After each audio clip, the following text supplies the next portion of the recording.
Hi, everyone. This is Annie Kuo from Seattle. I'm on the training committee, and I'm going to quickly take you through this final training slideshow.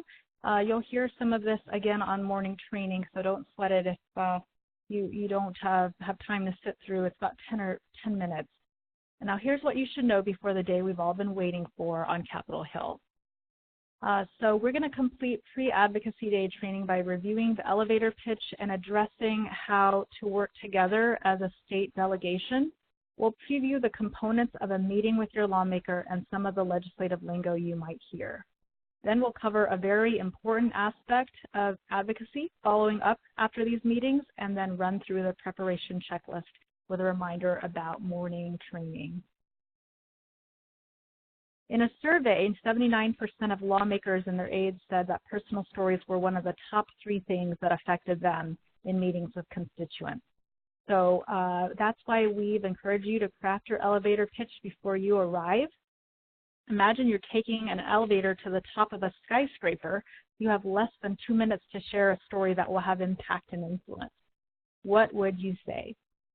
Think about the 5 W's: who, where, what, when, and why, and how infertility has affected not just you, but your whole family. Did you have IVF and have to do crowdfunding, take out loans, or win a grant to afford it? Emphasizing, the need for financial relief can be really helpful in addressing the Access to Infertility Care and Treatment Act. And also think about whether this legislation affects you personally or someone in your delegation. For example, a veteran family can speak to the importance of the IVF for Vets legislation, and adoptive family can speak to the importance of the Every Child Deserves a Family Act.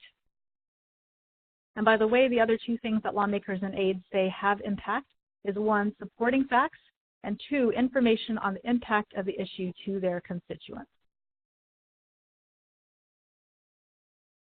So starting from the opening reception, when your state captains hold signs like these, you will spend time in your state delegation getting to know each other. Be sure to use your meeting time wisely, especially at morning training. You're going to have a little bit more time than we have had in past years to organize amongst yourselves, decide who's saying what, and organize your constituent letters and materials for offices. After the formal program ends, those with more time before your first meeting can continue discussion, but you should also plan to spend time reviewing the materials in your packets.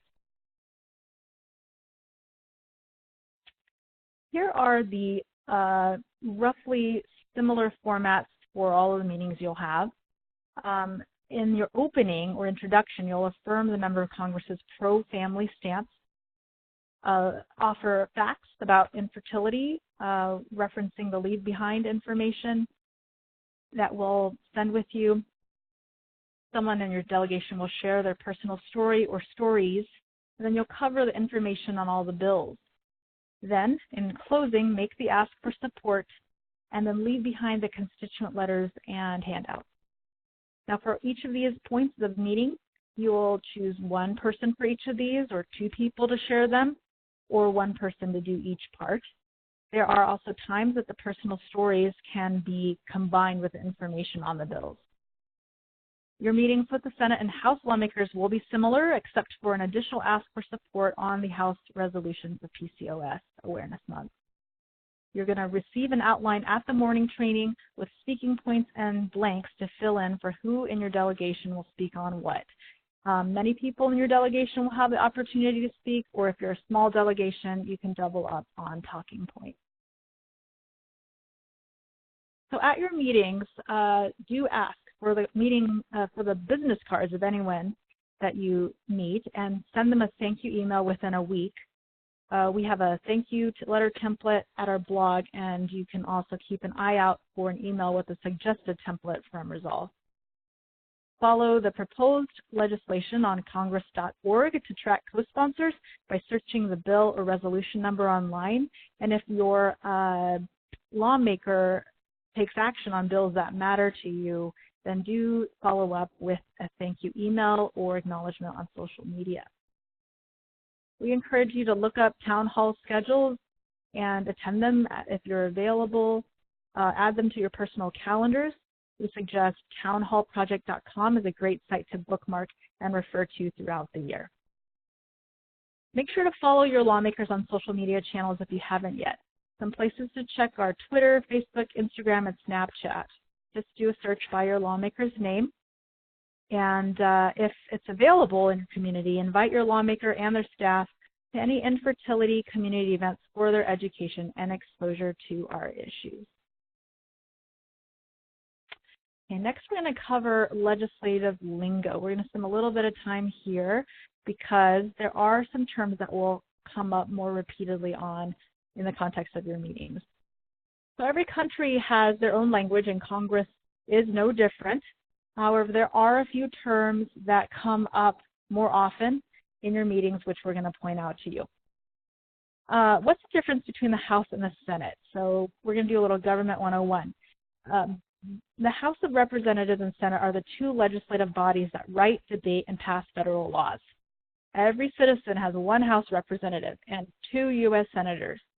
On Advocacy Day, we will be talking to our members of Congress about federal bills and policies that affect the infertility community. What are the differences in a bill? Well, bills are laws that are proposed by a member of Congress and either introduced or filed either in the House of Representatives or in the Senate. House bills are designated HR and Senate bills are designated S. A companion bill or measure is similar or identical legislation which is introduced in the Senate and House. House and Senate lawmakers who share similar views on legislation may introduce.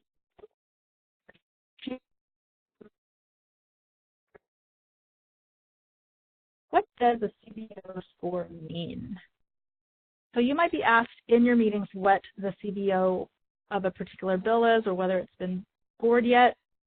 Bills in most congressional committees are assigned estimates or scores of what they will cost the federal government by the Congressional Budget Office. Currently, none of the bills that we are advocating for have been scored in this session of Congress. However, this opens the door to say that we can follow up once it has. Finally, your lawmakers can absolutely co-sponsor and even vote on bills that have not been scored, so don't take that as a final answer. We are talking about building families, and everybody should be for that. A sponsor in the U.S. Congress is the first member of the House or Senate who introduces a bill for consideration. Then a co-sponsor adds his or her name as a supporter to the sponsor's bill. This is why our work on Advocacy Day is so important. If there are many co-sponsors, this indicates a bill with a lot of support. Now, if your member of Congress has not signed on to legislation that we support, you can encourage them to reach out to the bill's sponsor.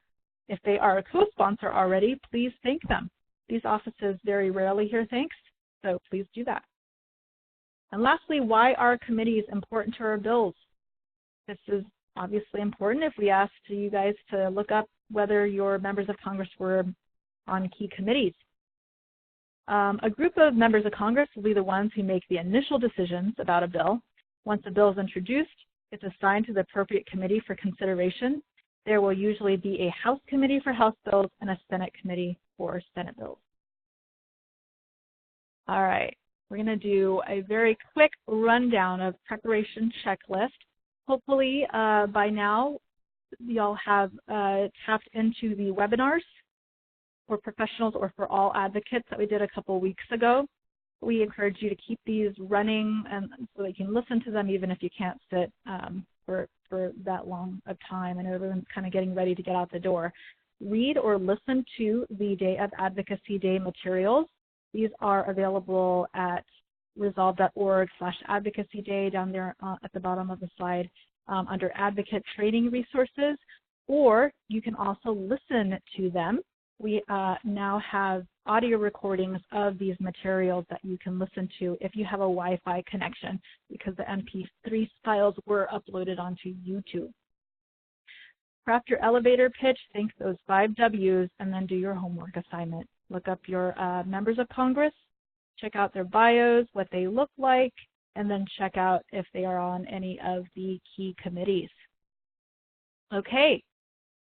Last reminder for morning training, it's a mandatory session.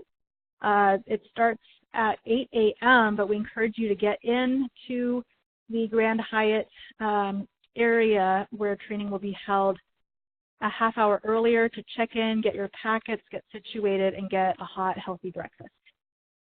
And it's hearty too.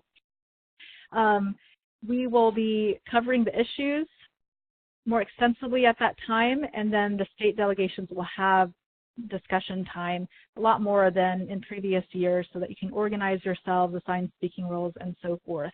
We'll also be going over last-minute details and running through your packets so you know what is what. All right, everyone, thank you so much. That's a wrap for our pre-Hill Day training. We really appreciate your following along, doing your homework and doing your research, getting as prepared as you can possibly be so that we can all make a huge impact on Capitol Hill as a community. Hope everybody travels safe, and we will see you very soon. Bye-bye.